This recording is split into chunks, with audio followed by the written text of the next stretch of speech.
Okay, well then let's get started. I'm really excited today because Sabre finally updated like the April information, like the final numbers.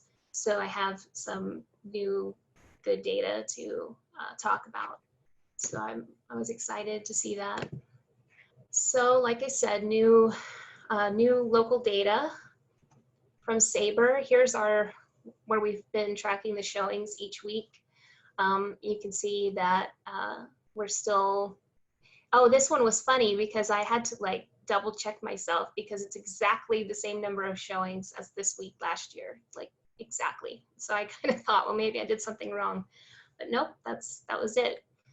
So we're doing just as well. I mean, it does look like the year was probably going to be a better year based on early March, but still matching last year is definitely not terrible.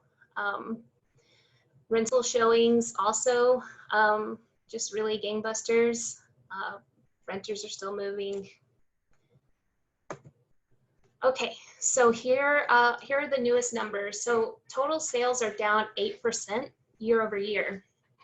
And this is across the entire market. So this is not limited to, you know, the $100,000 to $200,000 homes that I a lot of times like to do. This is all of the San Antonio market, all price ranges. So across the board, down 8%. Now, I think that a lot of people could, you know, you could take that out of context and say like, oh no, COVID, the sky is falling, where, you know, the market is crashing. And but, you know, like we talked about last week, there are less homes on the market. So here's the new listings. Now this is $100,000 to $200,000 homes. So this is kind of like the investor bread and butter right here, or starter home price range. You can see like the listings are way down. So if you compare this year to last year, well, yeah, we've got a lot less sales because we have fewer homes on the market. So if you go back, you know, we've got a difference in 240 sales. And then here we have almost that difference here in the new listings. And so to me, that's showing that it's not a problem of demand, it's a problem of listings, it's a problem of sellers not listing their home because they don't want strangers bringing COVID in during showings. And then you can see that from the average price. So the average price is still going up and up, increasing, you know, the typical San Antonio rate of 4% appreciation. And you can see they're still going up this year. And then the average days on market has remained consistent. It's even down a little bit. So, you know, the homes are still selling. The homes that are on the market are still selling quickly. They're still selling for asking price or above, especially in that starter home or rental home market. We just have fewer houses to sell. Here's the days on market chart. You can see even since COVID started, it's gone down.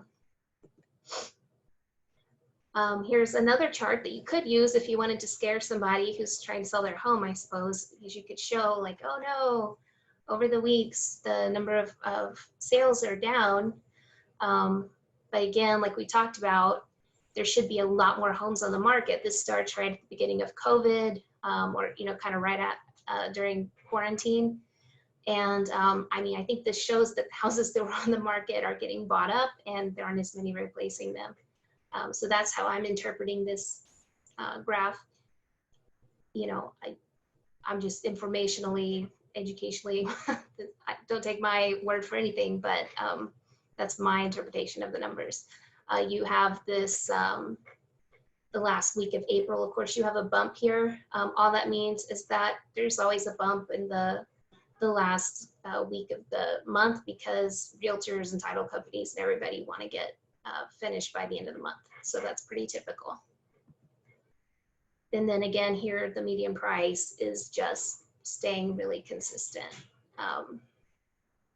And this is across the entire spectrum in San Antonio. Okay, so that was basically the data. if you have any questions, I mean, there's not,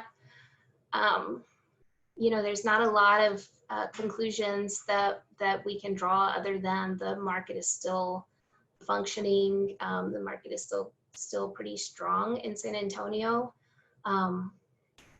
We just need more sellers. We need more listings. We're going to have a pretty big problem if people don't start listing their homes, because we have buyers who, you know, are trying to buy and it's getting more competitive. And I think prices might actually go up a little bit in the meantime if we don't get some new listings on the market.